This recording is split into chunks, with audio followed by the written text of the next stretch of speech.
Hello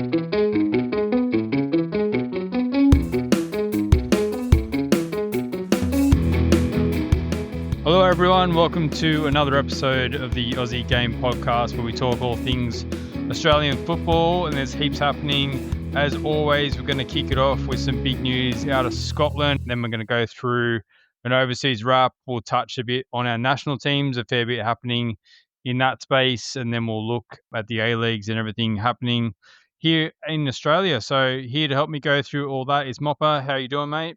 Yeah, g'day, Chief, and welcome, everyone. Another cracking week in football. It's 24/7 non-stop, so let's just get straight into Cam Devlin. Leading Hearts to the top, Chief. What do you got for us on the Scottish King? Yeah, mate. Yeah, thumping 3-0 win this morning over Falkirk for Hearts, and with Celtic dropping points, they had a 0-0 draw with Hibernian. Hearts are at top of the league, albeit 6 games into the season, but they're unbeaten. They're absolutely flying, and our guy Cam Devlin is certainly at the heart of it. He's been having a brilliant season so far, right up there in so many of the statistics. And just generally his overall play has been very impressive. Plenty of Hearts fans are very excited about what he is doing, and he's certainly been a big part in Hearts getting to the top of the league. So, as I said, early stages so far, but impressive signs so far for Hearts, who had a terrible start to last season, and they've turned it right around for this campaign. Yes, lots happening. I love the comments too from some of the fans from Hearts. Devon like prime Iniesta today. And another one from the Hearts fans. Don't know a lot about Australian national team, but you must have some quality midfielders if Cammy can't even make the squad. Absolute outstanding this season. So just great comments there. And you got any more on Cam Devlin from the Hearts fans? Well, I think it's probably it's all right for us to get really excited about it, but as we said with a few other players in the past couple of weeks, these guys that are seeing them week in week out and don't have the same allegiance as what we do, it's good to see that they're really positive about what he's doing as well. And it probably Haas's form comes off the back of some comments that Tony Bloom has made in and around what they've been doing. So he spoke to a supporters rally earlier this year, and he said he expects the club to be winning the premiership and playing Champions League within the next 10 years. So obviously in Scotland, there's pretty much Celtic and Rangers dominate the league season in, season out. It has been mainly Celtic over the last 15 years or so, to be fair. But Tony Bloom certainly with a lot of ambition as to what Hearts are going to do.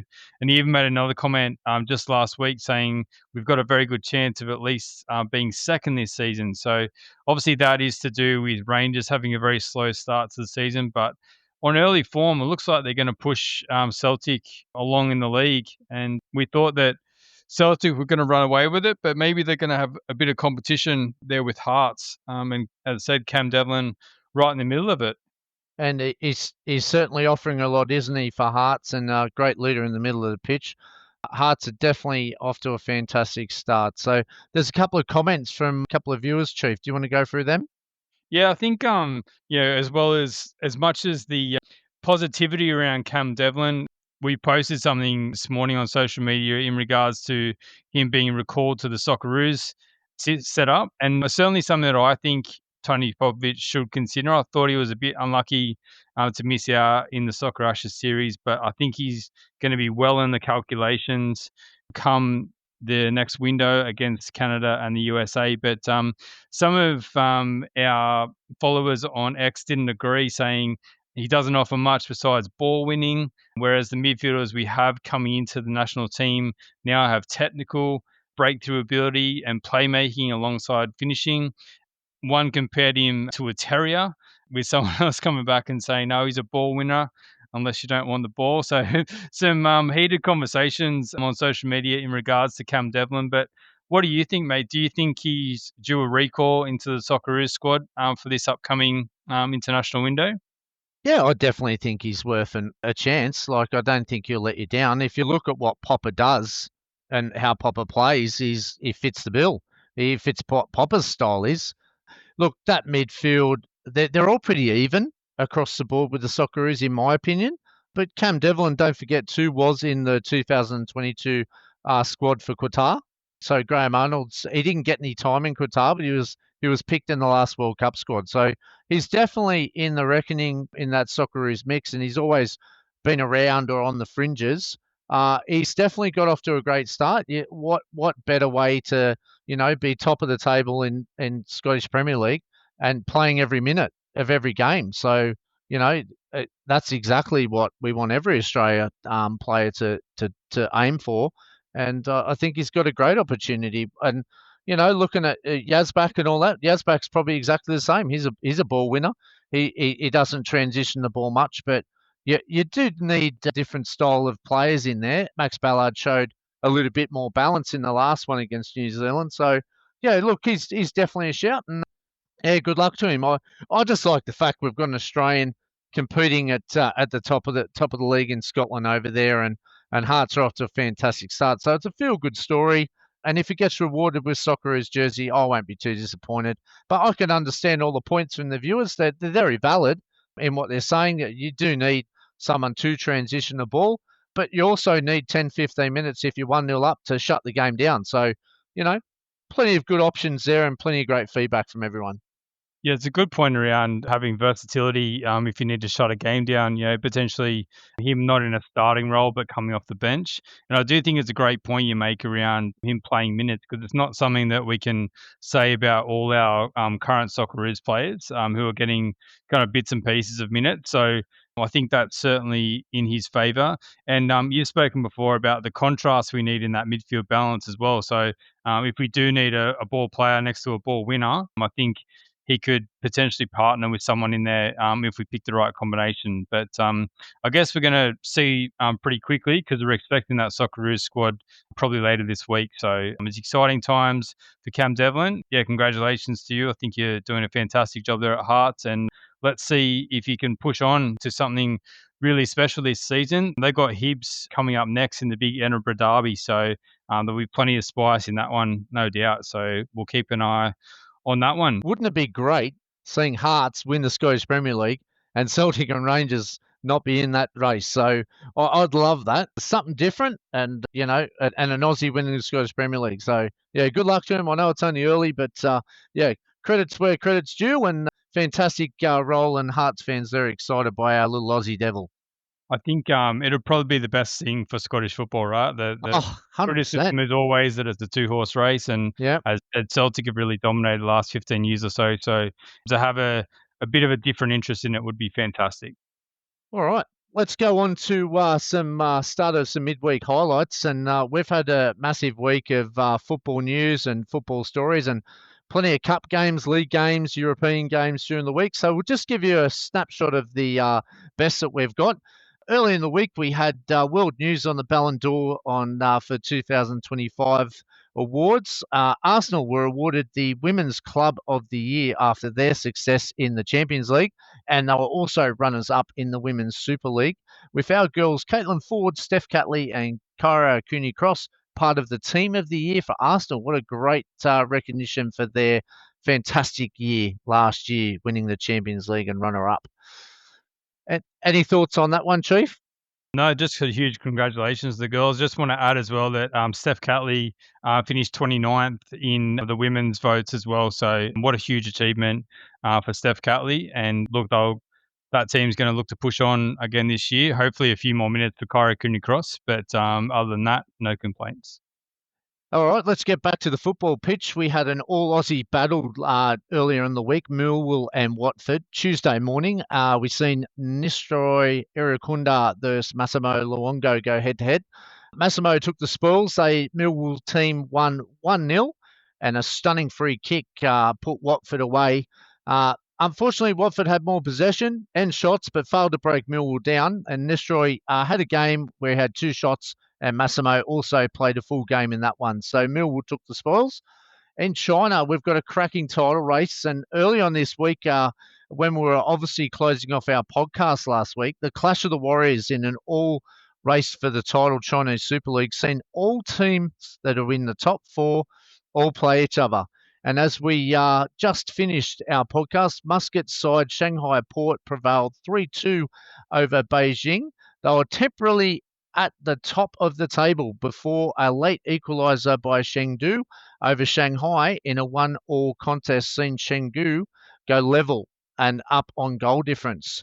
Shanghai on goal difference in the table as well, but both those teams now have a 3-point lead, but more games on Friday night, which we'll touch on a bit later. So a cracking start for the Chinese Super League with only 5 to go. Midweek also seeing Carabao Cup action, Europa League and Women's League Cup. Carabao Cup, we had a couple of Aussies playing. Rafael Borges Rodriguez played 70 minutes for Wigan in a 2-0 loss to Wickham. So obviously bad news and bad luck for Wigan. They're out of the Carabao Cup. And also Joe Gauci, Port Vale's goalkeeper, played a full game in a 2-0 loss to Arsenal, making a couple of saves. Nothing you do about Eze's goal. It was brilliant. But he did make a good low stopper, I did note, with Joe Gauci there stopping Eze for the second time. But they couldn't do nothing when Trossard finished late in the game as they were knocked out by a strong Arsenal team. So no Aussies representing the Carabao Cup anymore, but it was still a good result, I thought, for Port Vale against a super Arsenal side. Europa League, we've seen Ange return to Europa League action as Forest picked up a 2-2 draw against Real Betis away from home, and it was hot over there. And they were up 2-1, but couldn't hold on late in the game with Real Betis getting an equaliser right on the bells there, right at the end. We also had cup action in Danish Cup football, where we've seen Marcus Yunus of Brøndby get 14 minutes off the bench. He had 2 shots in his team 4-1 win over B93. So Brøndby go through in the Danish Cup. We also had some other players that had some cup action. We had Goran Kyle, played 81 minutes for Sparta Prague in their 5-0 win in the Czech Cup as they go through. Alessandro Sarati came on at half-time in Parma's 2-2 draw, but they did progress Parma in the Coppa Italia with a penalty shootout win. Unfortunately, Sarati missed his penalty, but it didn't stop them winning the game, so they go through to the next round. We also had Aussie women in action in the 90 minutes for Claire Hunt as Tottenham progressed through to the next stage of the Cup. Charlie Grant also got 14 minutes in action. London City Lionesses got a 2-1 win over Crystal Palace as Alana Kennedy played 90 minutes. That was a pretty full wrap of football. There was plenty of other players, but they were probably the highlights of during the week. And so massive week, but we've got some more news from the weekend. Do you want to wrap it up and start up with the action in England? Yeah, let's start in the Premier League, mate, because Ange Postecoglou is still searching for his first win as Forest manager as they lost 1-0 to Sunderland in his first home game. They dominated with 65% possession and 22 shots to Sunderland's 11, but couldn't put the ball in the net, including Chris Wood missing a point-blank header. So disappointing for Ange. They certainly felt the effects coming back from Real Betis during the week. As you said, it was hot and humid over there. So, yeah, they just didn't bounce back. They really dominated the last kind of 20 or 30 minutes, had lots and lots of opportunities, but just couldn't get that crucial goal. Ange wasn't happy with the free kick that led to Sunderland's goal, but the defending on the free kick was pretty poor, which he did know. He acknowledged that as well. But, yeah, disappointing for Ange. That's now 5 games in charge without a win. Next up for him is Midtjylland in the Europa League. They're playing at home again. So certainly he'll be wanting to get his first win on the board when he plays in the Europa League midweek. You can definitely see the signs of Ange changing this team and changing the way they play. But I think it's just a matter of getting that monkey off the back, getting the first win, and then I think they'll be rolling from there. What do you think, mate? Yeah, look, I've seen so many teams come back from Europe and Champions League and hardly get any results. It's a real bonus for clubs that aren't in Europe in the Premier League. So it's a free hit, and you can see the struggles and the depths tested not only this year but last year. Seeing Man U and Tottenham make the final of Europa and finish so low down the Premier League, it's such a tough ask to back up 48 hours later. And still trying to find the right balance. A lot of changes in that game as well. So it's just what they stretch for. When you make Europe, this is the challenges, and he's going to have to find some resilience in there and probably just needs that little bit of luck to get that first win on the board, just to get that confidence pumping. Yeah, I tend to agree, mate. All right, let's go to the championship. We had an all-Aussie clash, Swansea versus Millwall. Both Cam Burgess and Massimo Luongo played 90 minutes as their sides played out a 1-1 draw. Burgess completed the most passes in the match, but good to see Burgess getting that consistent game time. We'd expect him to be in that Socceroos squad next week. Blackburn versus Charlton, 90 minutes again for Lewis Miller, so you can tell he's starting to work his way into that Rovers side. They're not having the best season, though, unfortunately. They lost 3-0 to Charlton and now just sit above the relegation places, the Rovers. So, yeah, struggling a bit. And Ashley Maynard Brewer was an unused sub for Charlton. Not much impact over at Portsmouth either. Adrian Segecic started.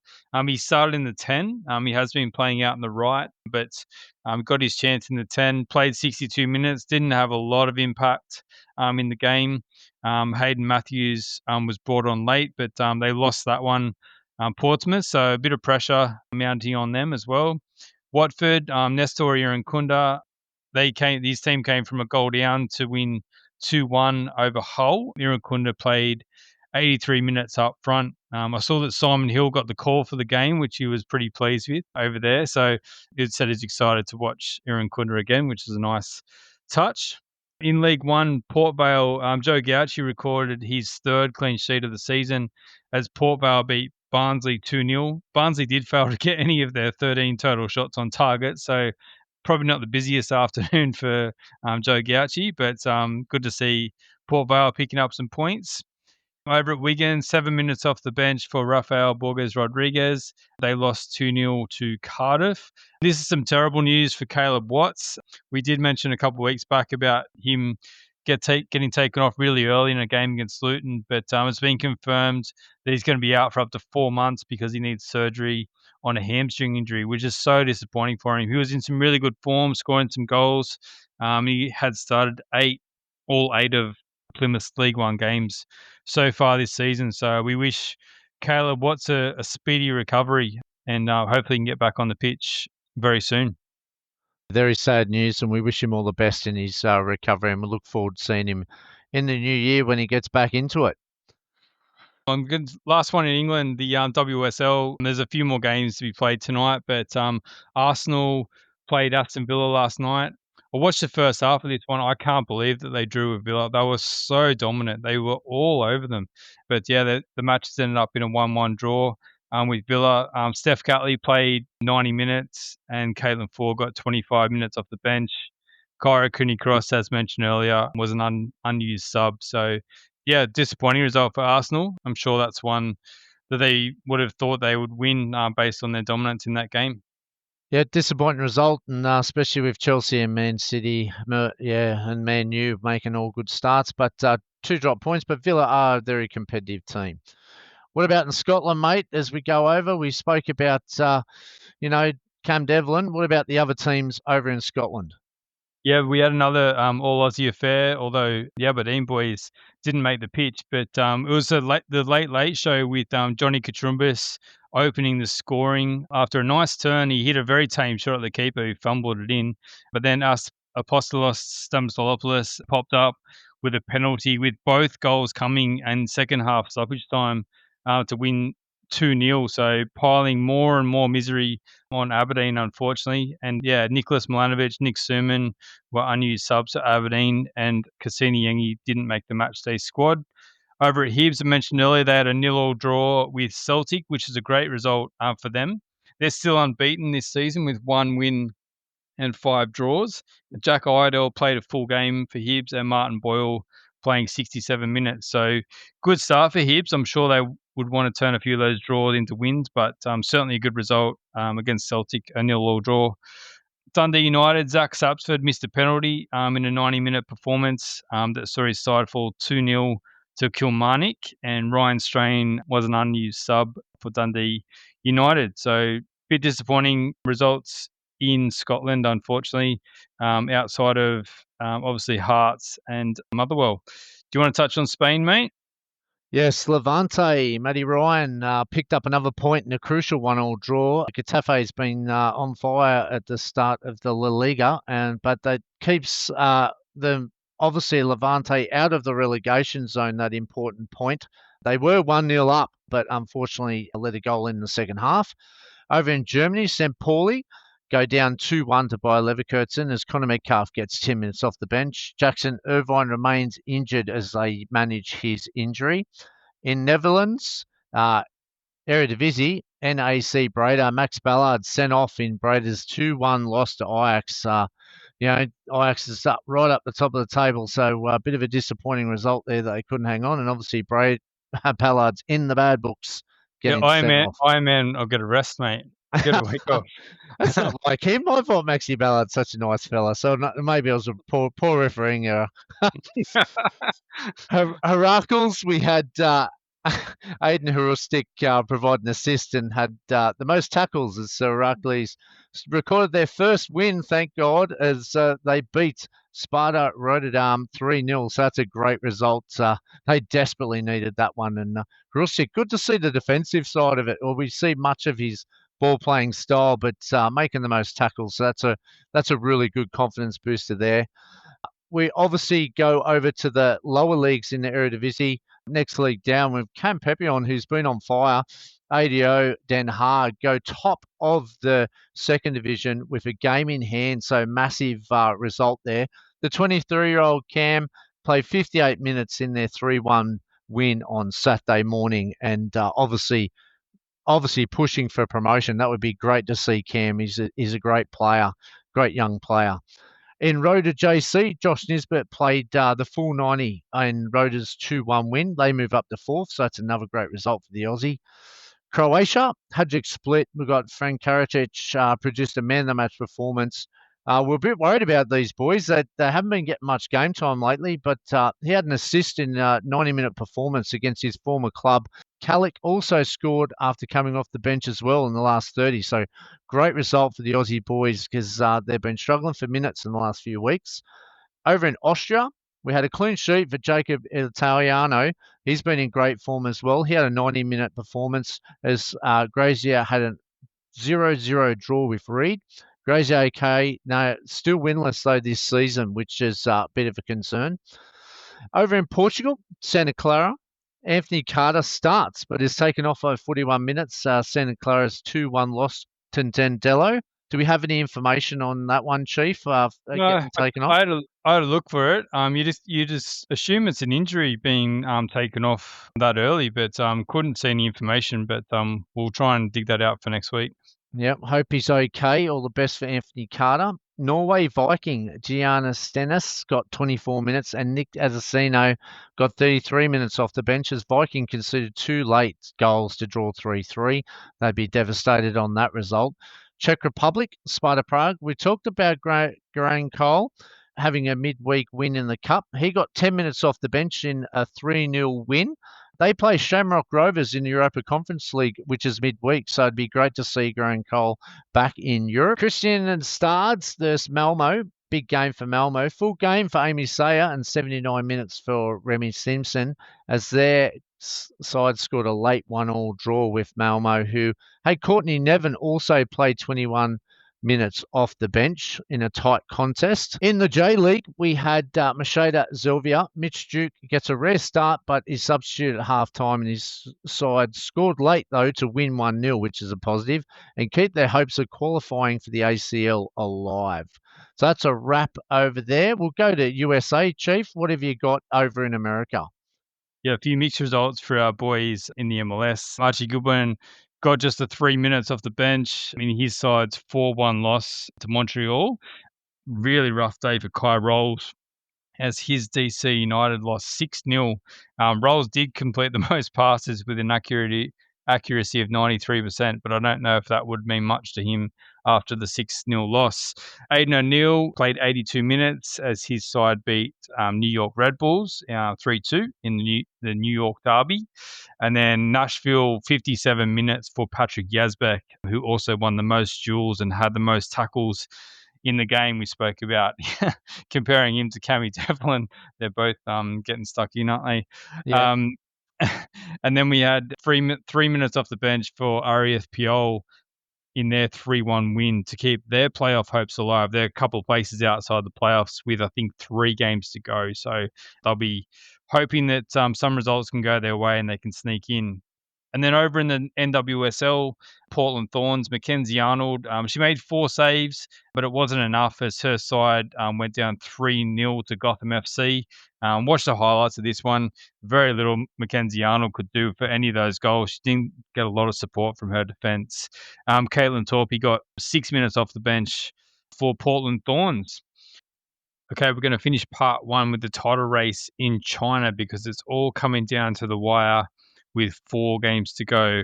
On Friday night, Shanghai Shenhua started with a 6-1 win. Beijing Guan followed with a 4-2 win.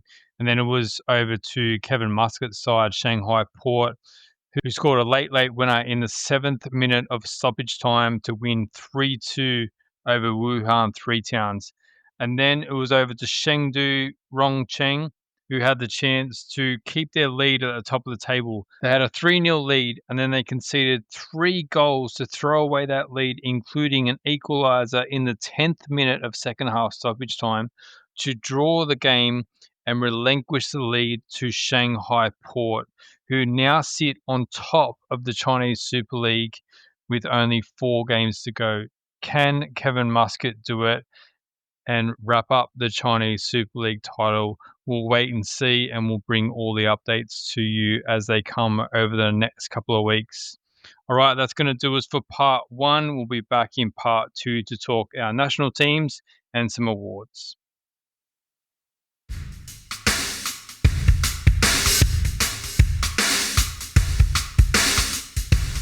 If you like our content, why not give us a follow on the socials where we provide lots of updates between podcast episodes. We're most active on Instagram, Blue Sky, and X. So search the Aussie Game and you should be able to find us. All right, let's get back into it. Okay, Mopa, we're back and we're going to talk some national teams and a couple of other bits in part 2. We're not going to touch much on the under-20 World Cup campaign for our young Socceroos. We did a full episode during the week. So if you want to go back and have a listen to that, it'll be in the episode behind this one.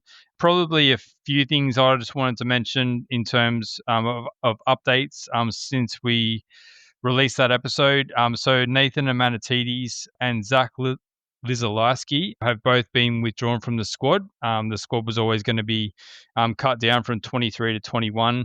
Unfortunately, reports around that Nathan Amanatides is injured, which is really unfortunate for him. So, yeah, we wish him a speedy recovery, but very excited about the campaign kicking off tomorrow morning.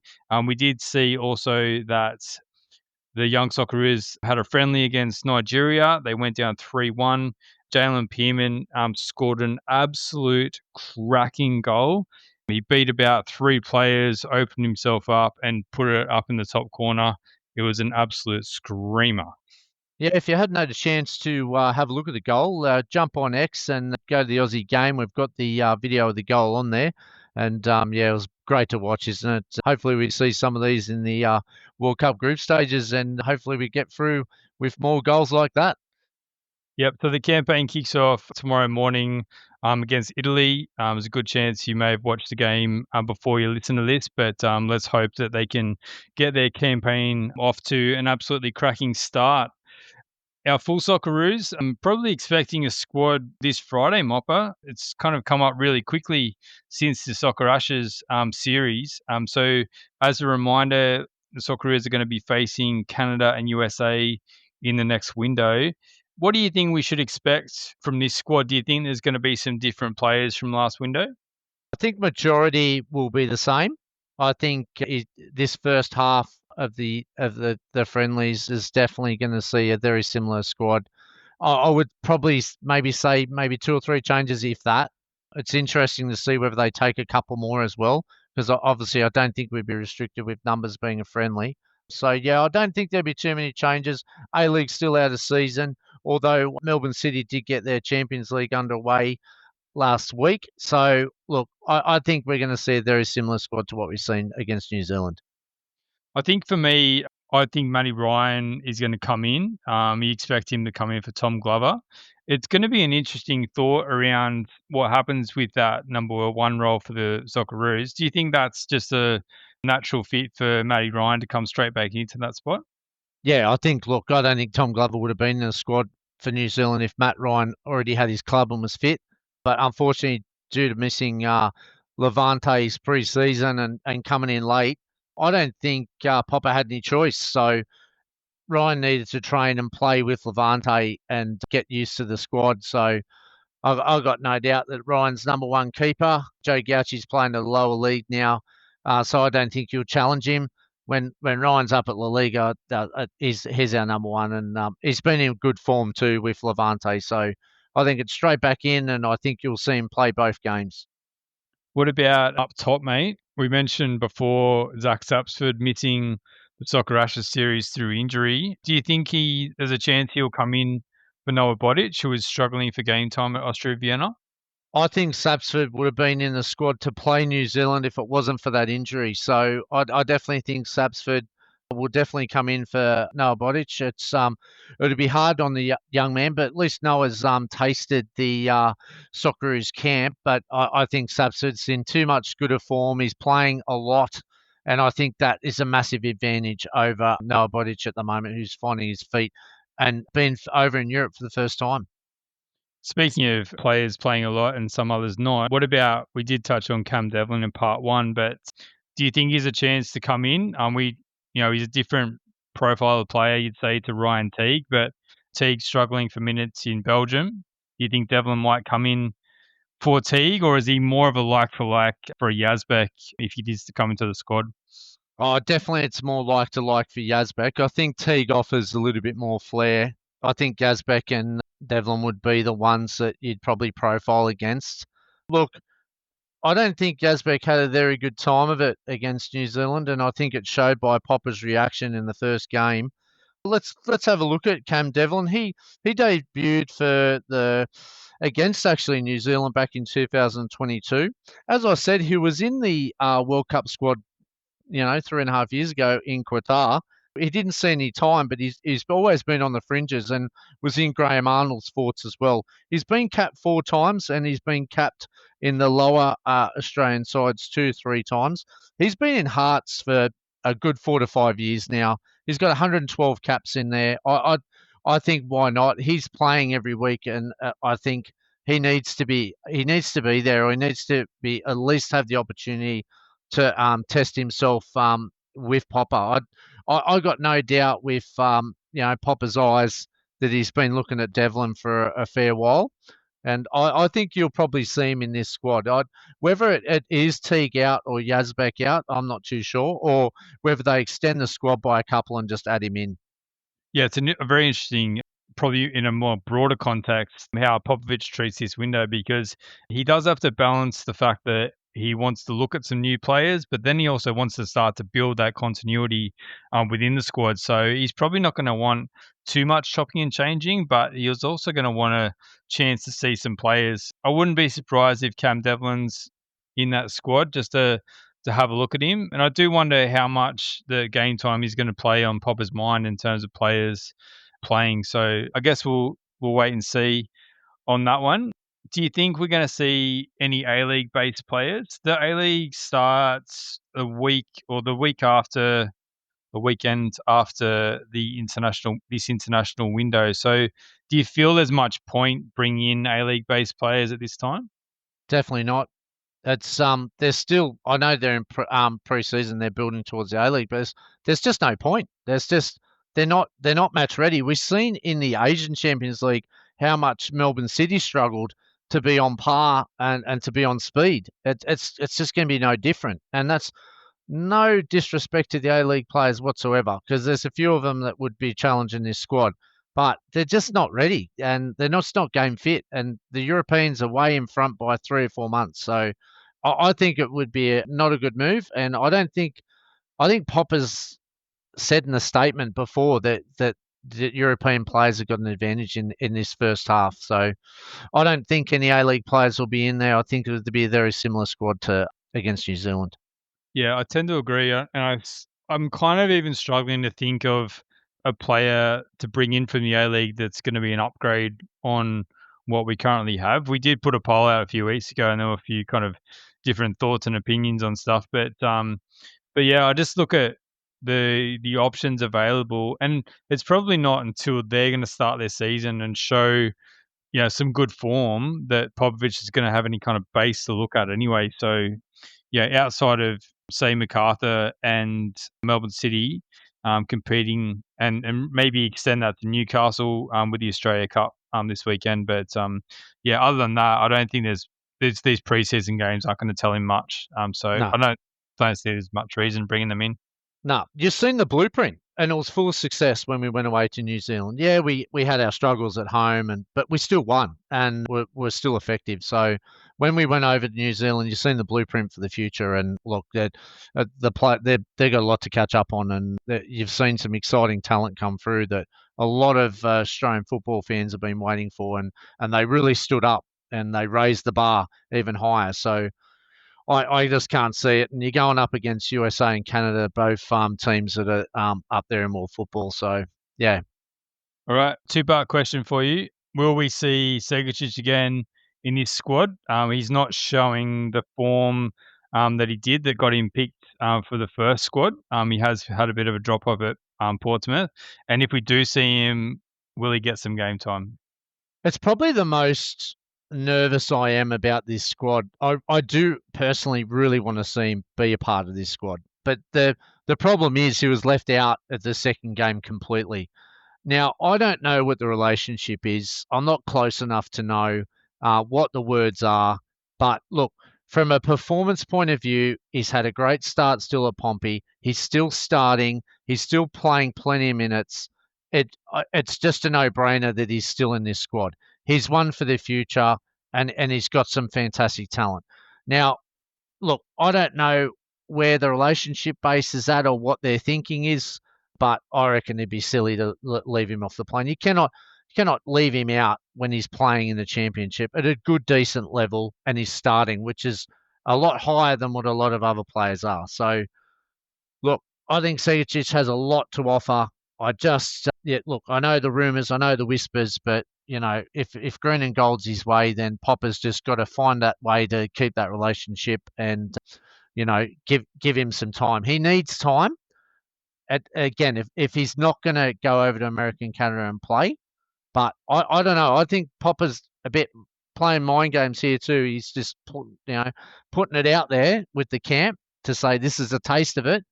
Will we see him be rewarded for 10, 15 minutes? I think that's a good chance because you can't underestimate what he's done at Pompey at the start of the year.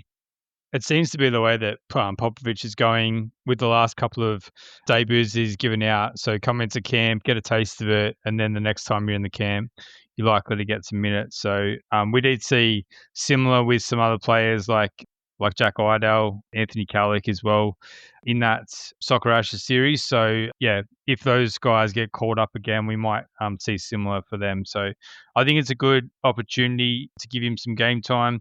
And look, Pompey's not going that well as a team at the moment, so it's hard probably to in those kind of positions to play well in that team. So yeah, we hope that Segecic is in. I don't think there's any concerns about him playing for the Socceroos as opposed to someone else. I think it's just a matter of getting him into the camp, and hopefully a good Socceroos performance can spark some club form for him as well. Final question for you, mate, in regards to Socceroos. Will we get a result out of either of these games that we're playing against Canada or the USA? Or does it even matter? Is it more about the performance that we put out there?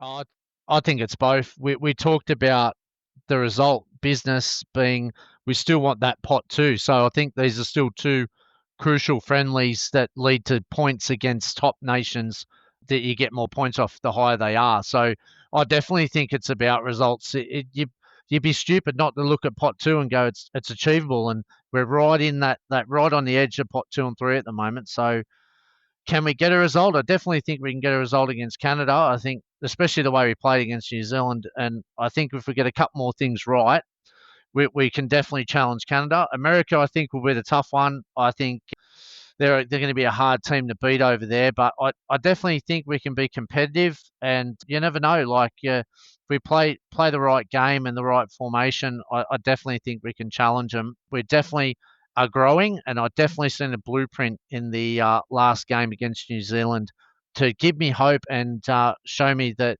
this new evolution of players that are coming through and the age bracket have a lot of potential. So it'd be great to see if we can get some results against Canada and America, because again, all points lead to pot two. And I'll tell you what, I'd love to be in pot two, just like every other Australian fan, to get a better draw.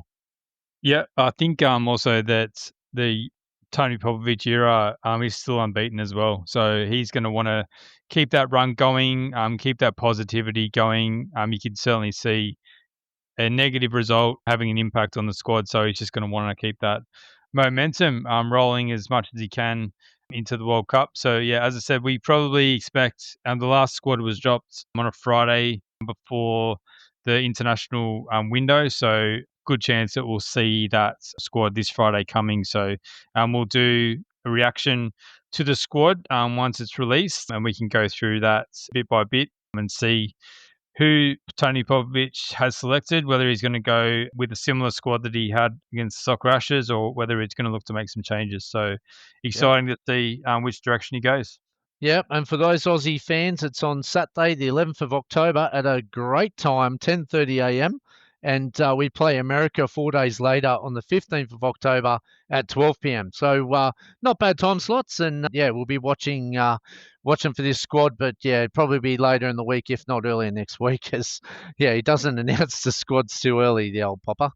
No, it certainly doesn't. Another squad that did get announced this week is an under 17s squad. So Carl Viet's team. So they selected a 30-player squad for a domestic training camp to be held in Canberra. So look, not against opposition. It's going to be internal from the looks of it, but good opportunity for this young group to be getting together. I'd say that a lot of them be playing in like NPL competitions. So with those seasons being over, good chance for them to all come together and play again in preparation for tournaments that are coming up for them. Yeah, they've got AFC Asian Cup qualifications. That's why they're putting together this camp in October. So no, 24th of November, the qualification system goes, and they're obviously to qualify for the Asia Cup. We play Jordan on the 24th of November. We play Bhutan on the 26th of November, and the Philippines for on the 28th of November. So 3 quick fire games in a very short space of time. This camp is directed towards that, and we must win that to obviously get through to the Asia Cup, which is next year. Yeah, awesome, mate. All right. Finally, in this part two, we're just going to touch on and congratulate a few of our AFC award nominees, which were announced during the week. So, in the category of AFC Women's Player of the Year, nominated was Holly McNamara, who's, of course, from Melbourne City. In the category of AFC Asian International Player of the Year, Steph Catley, of course, of Arsenal. And as we mentioned before, her team winners of the Ballon d'Or Team of the Year, and Steph finishing 29th individually. AFC Coach of the Year nomination for Trevor Morgan for the Australian under-20s. Obviously, a big part of that would have been their Asian Cup win. And also Alex Badalado, he was nominated in the category of AFC Youth Player of the Year. Alex Badalado, of course, over at the Under-20 World Cup and part of the Melbourne Victory squad as well. So congratulations to all those nominees. The winners are going to be announced in about 3 weeks' time on October 16. So, yeah, very exciting for those players and Trevor Morgan as a coach to get nominated in those categories. Yeah, great recognition for all four, and yeah, we wish them all the best. And on October 16th, and hopefully one of them or all four can be crowned one of those award recipients. Yeah, fantastic achievement from all of them. All right, that's going to do for part two. When we come back for part three, we're going to be talking all things happening on the home front, including the A-Leagues and the Australia Cup.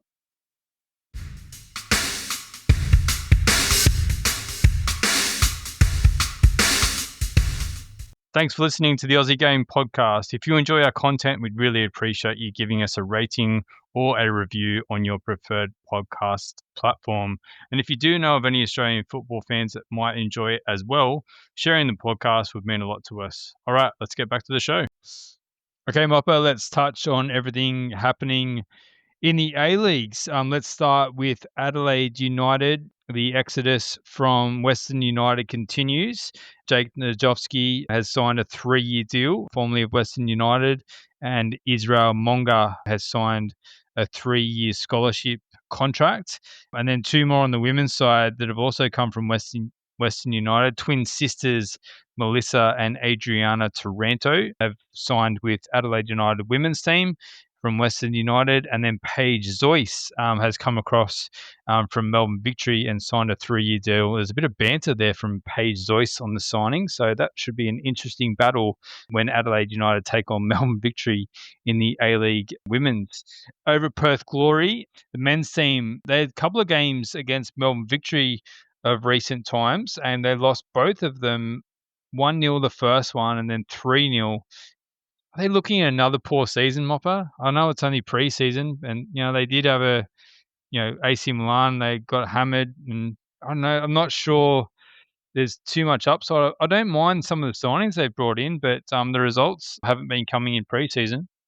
Is it confidence? Is it just early days? I don't like reading too much in the preseason friendlies, but to me, if you compare A-League squads, I don't think this is depth-wise. This is a very strong squad. I think they're down the lower bottom mid-table, maybe at best. I do like their signings as well, but other teams look a lot stronger. They've got some work to do. They've had some poor times over the last few years, so it'd be good to see Perth Glory come back because, they've got a lot of good fans over there, but there's not much excitement, unfortunately, and I don't have much faith in this squad to really push into those finals calculations. All right. For their women's team, former Central Coast Mariners goalkeeper Teresa Morrissey has also signed. Some interesting news coming out of Brisbane Roar during the week.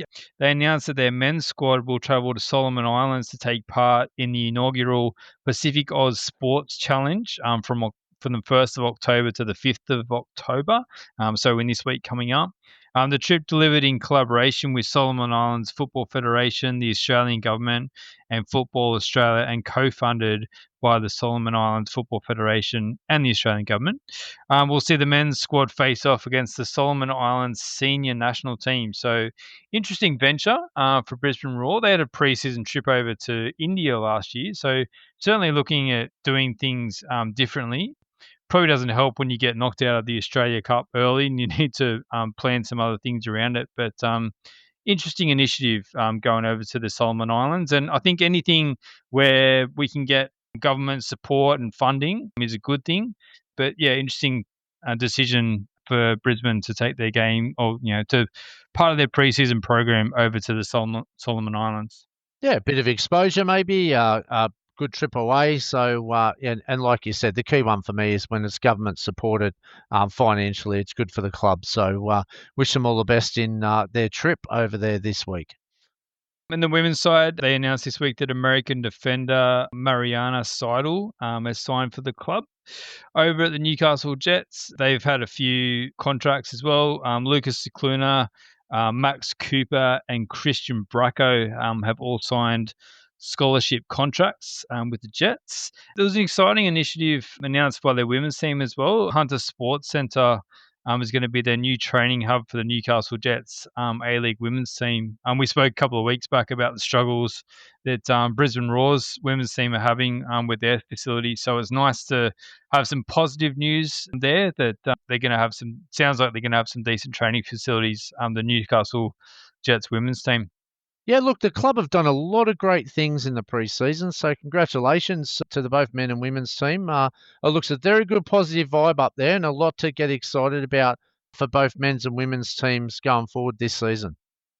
Let's touch on Sydney FC. They had a 1-0 win over Wellington during the week. I think that was at Leichhardt Oval. Matthias McAllister scored the winner. So again, we spoke about him a couple of weeks back, about him finding his feet after that penalty miss against Auckland in the Australia Cup. So good to see him getting that winner as well. And then new signing Abel Wallity, he started the match as well. Ben Garuccio and a few others that weren't up to match speed didn't play in the game. But yeah, good to see some positive things coming out of Sydney FC. And news on the Women's Wanderers signings. They've made one in the women's. Poppy Hooks has joined the club. Also, too, with over the Western Sydney side, we've got Macarthur Bulls, who have their Asian Champions League group stage match day 2 at home against Beijing Guan, the Chinese team that are fighting out in the Chinese title over there. So we wish them well. Their men's team has signed 19-year-old winger Luke Vickery, signs a 2-year deal from Western United. Do you know much about Luke Vickery, Chief? Yeah, he didn't get a lot of game time at Western United last season, but it's pretty impressive and yeah, just young. I think he'll work well under Mile Serjovski. Tends to be able to bring players through and develop them. So I think it's a good opportunity for Luke Vickery to progress his career. So well done to him and good pick up for the Macarthur Bulls. Over at Melbourne Victory, their women's side, another one from Western United, Grace Ma. She's signed for Melbourne Victory this week. And then Poppy O'Keefe, this was a really nice story coming out during the week. She signed her first professional contract at the age of 17. She joined the Victory Academy at 10, and she becomes the first female player to progress through the entire Victory Academy pathway to the first team. So some fantastic photos that came out during the week about when she first got into that academy setup, and yeah, congratulations to her on progressing all the way through. What a great story. Oh, that's sensational. Well done, Melbourne Victory, and well done to Poppy. I've seen some photos there. Absolutely beautiful, and we wish her all the best in her senior debut. All right, over at Melbourne City, they had a 3-2 preseason win over the Jets as they prepare for their next ACL match against Vissel Kobe this Wednesday. So they'll be hoping to get a result, get their first points in that ACL campaign, but certainly doesn't get any easier for them taking on Vissel Kobe, who are they still leading Japan? They're certainly right up there if they're not winning it. So yeah, very tough assignment. Second, mate. They're second. They're 4 points off Kashima, and they've both played 32 games. Yeah, so another really, really tough test, Melbourne City, and we'll see where they're at this Wednesday. For the women's side, they announced the signing of Kaya Jugovic after a standout Asian Under-16 Championships, where she was named Player of the Tournament, leading Australia to the title with a 1-0 win over Thailand in the final. She was announced alongside 5 other players, 4 of which are also junior Matildas. So Melbourne City certainly investing in development players, and great to see so many already in the young Matilda setup. So positive signs for Melbourne City. Super strong and going to be extremely hard to beat this year. Agree. And then we saw another preseason friendly. Central Coast Mariners went down 2-0 to Auckland. Probably the story of the day was Bradley Tutt getting 20 minutes in his return from an ACL injury, I believe, but he missed the majority of last season in any case. And I think he's going to be a big inclusion for the Mariners if they're going to be competitive this season, playing in that holding midfield. Sam Cosgrove scored both the goals for Auckland. So that's about all the news coming across the A-Leagues this week. I just wanted to mention to you, Mopper, I think what the hibernation of Western United for this current season has done for the league is just to make it stronger. We see so many of these former Western United players, and both the men's and the women's team for Western United were very competitive last season. And the fact that the majority of those players have stayed within the A-League, I think it just boosts a lot of the squads, and I think a lot of the teams have done some good work in bringing some of that top quality players from Western United. So, looking at a silver lining or a glass half full approach to what's happened with Western United, I think overall it might be making the league a bit stronger. Yeah, what's been a positive, it's been an even spread, which I think's been fantastic. You've seen the sprinkling go across the whole entire A-League. So It hasn't been like one or two clubs picking off the top talent. So hopefully that'll give strength to all the clubs, because there's nothing better than seeing a competitive A-League and Ninja Yeah, League. absolutely agree with that. All right, now we're going to look ahead to the Australia Cup, because we're looking at the final this Saturday, 4th of October, 7:40 p.m. kickoff at Lakeside Stadium. Of course, it's going to be Heidelberg taking on the Newcastle Jets. Both clubs had fantastic Australia Cup campaigns. Heidelberg absolutely, beating three A-League teams on their way to the final, and the Newcastle Jets probably surprising a few, myself included, with their run. But Mark Milligan's doing some fantastic things at that club, and it's building to a really exciting final. And you can look at both sides, I think, and think, well, if either of these teams win, what a story that's going to be. Heidelberg obviously being the NPL club, but given the struggles that Newcastle Jets have had over the past couple of seasons, it would be a fantastic story for them to take it out as well. Live and free, Chief, on Channel 10 across the nation. So fantastic. And congratulations to the two finalists that have come from 718 clubs from every level of the game. So they've made it to the final two, and we wish them all the best. What's Chief's tip for the big one? Oh, are we going head to head again? Are we going to tip? Well, I'll allow you to go first, my friend. And look, I've gone against Heidelberg in every game from the A-League team, and I've lost all three. So I don't want to put the mocker, and I want to hand it over to you first to get your silver lining and your good thoughts. Well, I think I'm going to stick with Heidelberg United. As much as I would actually love the Jets to win, and I think that would be an amazing story. Watching Heidelberg progress and cup set after cup set in the Australia Cup has been a fantastic ride. We're expecting a massive crowd out there at Lakeside Stadium. Hopefully, there's plenty of viewership, as you mentioned, on the Saturday night as well. But what a story that would be, Heidelberg United taking out the Australia Cup against the Newcastle Jets. So I will stick with Heidelberg United. What about you, mate? What's your score prediction first before I unleash my selection? Are you going to laugh at me, though? Because last time I threw out You've a picked a topic, you couple. You've laughed picked a at me. couple. You've picked a couple. All right, I'll go. Or should I go 2 or 3-0? Nah, three's a bit much. I'll go 2-0. All right. Well, the pressure's on. Well, yes, I don't want to put the mocker. I've tipped against Heidelberg every time, and I am tipping against them again. Hopefully, fourth time lucky. I am going Newcastle based on my previous selections. They have been the moving club for me and have definitely going in a great direction. Mark Milligan's done a fantastic job, but also the club as well. And I just think that the young talent that I've seen at Newcastle are going to bring the energy, and it'll be a tight one. And I reckon this will be 2-1. I think there'll be goals from both teams, but I think Newcastle have got some exciting talent up front, and I can't wait to see it, even though they're missing a very key player that's at the Under-20 World Cup. And what's on the line? A huge, huge, not only the trophy, but qualification for Champions League 2, provided obviously that they meet licensing requirements. But that is huge. Not just a trophy, but possible Asian Champions League 2 next season. What an outcome this could be for both clubs. It would be absolutely huge. You do realise that Heidelberg United don't concede goals, right? Like against A-League clubs, they just don't. So Hey, I've seen the young Jets, mate, and I love Mark Milligan's playing style. And Newcastle are banging them away, Chief, and they're going to bang a couple past Heidelberg. They're going to beat past the resilience. But I do want to say one thing.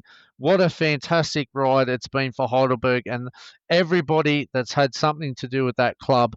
Hats off to you. You've done an amazing, amazing job through this tournament, through 700 plus teams. So massive congratulations. And Newcastle, they've been out of luck for the A-League for a long time. We wish them to, a bit of silverware as well. May the best team win. And whoever selects or gets the answer right, I think both clubs should be very proud of their run in the Hung Cup. Yeah, I completely agree with you. And we're going to have the fortune of seeing both of these clubs in action over the next couple of months as well, because the Australian Championship obviously kicks off in 2 weeks' time, mate. So Heidelberg United will be a part of that. And then, of course, leading into the A-League men's competition with Newcastle Jets. So still plenty more to come from these two teams, but let's hope that we see a very exciting game, plenty of goals on Saturday night, and may the best team win. All right, mate, we're going to finish tonight with our team of the week. So let's go through from the back. Joe Gauci has been rewarded in goals for his clean sheet for Port Vale. At right back, we got Frian Karacic, who had a player of the match performance for Hajduk Split. Johnny Kachumbis fills in at centre back for his goal for Motherwell in their win. Steph Catley gets the nod at the other centre back spot for her nomination in those AFC awards. Jacob Italiano is going to play at left back for the continuation of his form. We've got a pretty attacking midfield lot, but luckily Cam Devlin's going to sit there on the base and clean everything up for us for his performances. Aiden Hrustic is going to play in front of him, as is Alex Badalado for his nomination for the AFC awards. Jalen Pearman just gets in there because of his wonder goal during the week. Apostolos Stamstolopoulos, he's going to lead the line for us after he scored the penalty. And playing next to him is going to be Holly McNamara for her AFC award nomination. And who else are we going to have as coach? Of course, Kevin Muscat, who's Shanghai Port are absolutely flying in China, and they're top of the league now. So all to play for in China, and what an exciting ride this is going to be, watching him close out the season. So that's our team of the week. We'll pop that up on social media during the week, and you can agree or heavily disagree with us and tell us who we missed out. But that's our team of the week. Chief, I've got one question for you. If Kevin Muscat in a month's time wins the Chinese Super League again, will the Premier League come knocking? Oh, I think the Premier League's a bit of a step, but certainly there'll be some teams in the leagues just below. I think it's just, unfortunately, I think it's whether it's Australian or whether it's the Chinese league. I just think there's too much disrespect of the achievements outside of some other league. So I think it's just too big a step. I'm not saying he's not capable of it, but I just couldn't see any clubs having that leap of faith to do it. The Aussie Wenger? Yeah, well, yeah, he did come straight from the J League, didn't he? That was Hey, I'm just saying. quite a while ago, 30 years or so ago, maybe. But Yep. oh, look, it's possible. All right. And Chief, how can we not look forward to a very short time, in a few hours' time, Australia under 20s kick off against Italy under 20s. We are absolutely super pumped for this one. We'll be riding every second, every minute, every play. We wish the young boys all the best in a massive Titan clash against Italy. Oh, this is exciting, Chief. Are you super pumped for this one? So excited for it, and I'm nervous, and I'm feeling all the emotions right now because I want the game to happen, and I want a positive result, and I want our boys to do really well. Yeah, 6 a.m. That one kicks off. As mentioned before, you've probably watched the game by the time we've listened to this. We are going to do a reaction pod as well tomorrow night to share our thoughts on how that game transpires, and we'll do the same for the other games as well. But really exciting times, and let's hope we can get off to a cracking start in the Under 20 World Cup. Yes, it's going to be unreal. And just want to finish on one point, Chief. I just want to say big congratulations to Alana Murphy, who's been getting some game time for FC Sand in the Bundesliga too. Her team went top of the table early on this week, and seeing top of the Bundesliga too, FC Sand for Alana Murphy. What a great job, Alana, and well done. All right, that's going to do us for the Aussie Game Podcast this evening. As mentioned, we're going to be back to do a review of the Australia versus Italy game in the Under 20 World Cup, so keep an eye out for that one.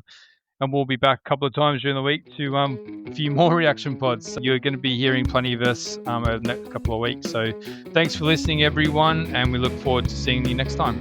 Go the Aussies.